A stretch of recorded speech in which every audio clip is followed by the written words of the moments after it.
Саламатсыздар ма? Мен облыс әкімінен сұрағым бар еді. Қала ішінен коммерциялық мақсатта жер беріледі ме?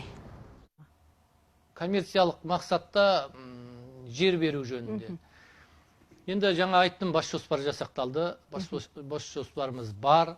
Бірақ енді біз мына коммерциялық бағыттағы берілетін жерлерді біз аукцион арқылы береміз. Яғни саттыққа шығарамыз. Тиісті алдын ала хабарлама болады. Бірақ біздің саттыққа шығаратын жерлеріміздің барлық инфрақұрылымы қамтамасыз етілген болу керек. Талап солай.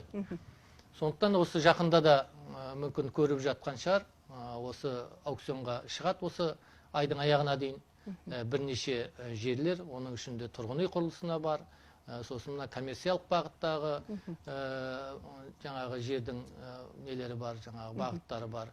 Бұны біз әлсін-әлсін жаңағы инфрақұрылымымыздың дайын болғанына қарай жаңағы аукционға шығарып тұрамыз. Тек қана аукцион арқылы беріледі.